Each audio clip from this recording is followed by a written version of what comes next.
মুখ্যমন্ত্ৰী আত্মনিৰ্ভৰ অসম আঁচনিত আজিৰ পৰা অনলাইন ৰেজিষ্ট্ৰেশ্যন আৰম্ভ হ'ব আৰু ৰাজ্যৰ 1 লাখ যুৱক-যুৱতীয়ে পাব 2 লাখ, 3 লাখ আৰু 5 লাখ টকা। মুখ্যমন্ত্ৰী আত্মনিৰ্ভৰ অসম নামেৰে শুভাৰম্ভণি হ'ব আজিৰ পৰা এই আঁচনিৰ আৰু প্ৰথম বছৰত 1 লাখ যুৱক-যুৱতীক দিয়া হ'ব 2 লাখ, 3 লাখ আৰু 5 লাখ টকা। ইয়াৰ বাবে যুৱক-যুৱতীসকলে দিব লাগিব একোটাকৈ প্ৰজেক্ট আৰু যিসকলে প্ৰজেক্ট দিব তেওঁলোকে বছৰি টকাখিনি লাভ কৰিব। সমান্তৰালভাৱে যুৱক-যুৱতীসকলৰ শিক্ষাগত অৰ্হতাও নিৰূপণ কৰা হ'ব। বিশেষ ক্ৰাইটেৰিয়াও আছে। ব্যৱসায় বাণিজ্যত তেওঁলোকৰ অভিজ্ঞতা কিমান সেয়াও পৰীক্ষা কৰিব চৰকাৰে আৰু তাৰে ভিত্তিত তেওঁলোকক প্ৰদান কৰিব ধন আৰু যিখিনি টকা দিব তাৰে 50% দিব চৰকাৰে আৰু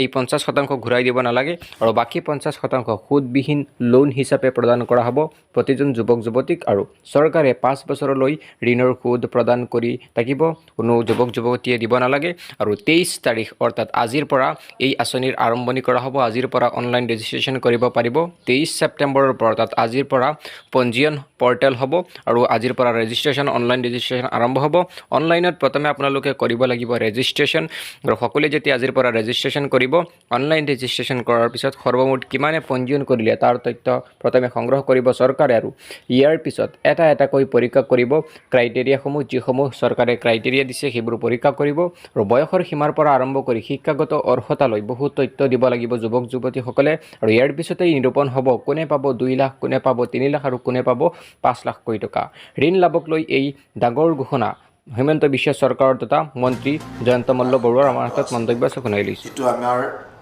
বাজেটত মাননীয় বিত্তমন্ত্ৰী ডাঙৰীয়া মুখ্যমন্ত্ৰী ডাঙৰীয়াৰ নিৰ্দেশ মৰ্মে যে এইবাৰ আমি আগন্তুক দিনত 1 লাখ ধৰণে চাকৰি প্ৰদান কৰিলোঁ সেই একেধৰণে 1 লাখ যুৱক-যুৱতীক আত্মসংস্থাপনৰ কাৰণে ব্যৱস্থা কৰা হ'ব আৰু সেই কথাটোকে আগত ৰাখি মুখ্যমন্ত্ৰী ডাঙৰীয়াৰ দিক নিৰ্দেশনাৰে মুখ্যমন্ত্ৰীৰ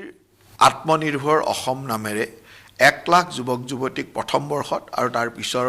আৰু 1 লাখ যুৱক-যুৱতীক কেনেধৰণে স্বনিয়োজন বা আত্মনিৰ্ভৰ কৰিব পৰা যায় তাৰ কাৰণে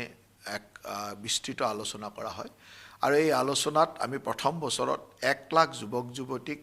তেওঁলোকৰ দিয়া প্ৰজেক্ট অনুযায়ী বা তেওঁলোকৰ কোৱালিফিকেশ্যন এণ্ড তেওঁলোকৰ এক্সপিৰিয়েঞ্চ অনুযায়ী 2 লাখ, 3 লাখ আৰু 5 লাখ টকা দি যি টকাৰ 50% সম্পূৰ্ণ অনুদান বা গ্ৰেণ্ট হিচাপে পাব আৰু 50% সুদবিহীন লোন হিচাপে পাব আৰু এই সুদবিহীন লোনৰ যি অংশ সেই অংশটো প্ৰথম 5 বছৰ দিব নালাগে য'ত মনিটৰিয়াম পিৰিয়ড হিচাপে 5 বছৰ পাব আৰু 5 বছৰৰ পিছত একেবাৰে সামান্য মান্থলি ইনষ্টলমেণ্টত তেওঁ এটা দীঘলীয়া দিনলৈকে দি থাকিব। গতিকে এই যিটো আঁচনি এই আঁচনিৰ জৰিয়তে আমি ভাবোঁ যে 1 লাখ যুৱক-যুৱতীক অতি সুন্দৰভাৱে আত্মসংস্থাপন কৰাবৰ কাৰণে এটা সুন্দৰ প্ৰচেষ্টা হ'ব যিটোক আমি মুখ্যমন্ত্ৰীৰ আত্মনিৰ্ভৰ অসম নামেৰে আমি নামাকৰণ কৰিছোঁ আৰু মই এই আঁচনিটো যেতিয়াৰ পৰাই আৰম্ভ হ'ব আমি আশা ৰাখিছোঁ যে এই মাহৰ 23-24 তাৰিখৰ ভিতৰত আমাৰ ইয়াৰ ৰেজিষ্ট্ৰেশ্যনৰ কাম আৰম্ভ হ'ব আৰু সিদিনাখন ৰেজিষ্ট্ৰেশ্যন পৰ্টেল যেতিয়া মুকলি কৰা হ'ব সেইদিনাখনে আমি গোটেই ইয়াৰ গাইডলাইন বা কি ধৰণে হ'ব সেইখিনি আমি আপোনালোকৰ মাধ্যমেৰে আমি জনাম। প্ৰথম অৱস্থাত এইখিনি অনলাইন ৰেজিষ্ট্ৰেশ্যন কৰিব আৰু অনলাইন ৰেজিষ্ট্ৰেশ্যন কৰাৰ পিছত তেওঁলোকৰ কিমান ৰেজিষ্ট্ৰেশ্যন হ'ল এই গোটেই বস্তুটোৰ পৰাই আমি পিছলৈকে ষ্টেপ বাই ষ্টেপ কামখিনি আগবাঢ়ি গৈ থাকিম। চাওক এতিয়ালৈকে সেই কথাবিলাক সম্পূৰ্ণ সঠিক হৈ অহা নাই কিন্তু অহা 23 তাৰিখে যেতিয়া এই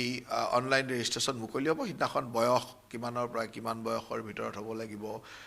কি কোৱালিফিকেশ্যনৰ কাৰণে কিমান টকা পাব কি ধৰণৰ ব্যৱস্থাৰ কাৰণে কিমান পাব 2 লাখ কোনে কোনে পাব 3 লাখ কোনে পাব 5 লাখ কোনে পাব এই গোটেই ব্যৱস্থাটো সিদিনাখন আপোনালোক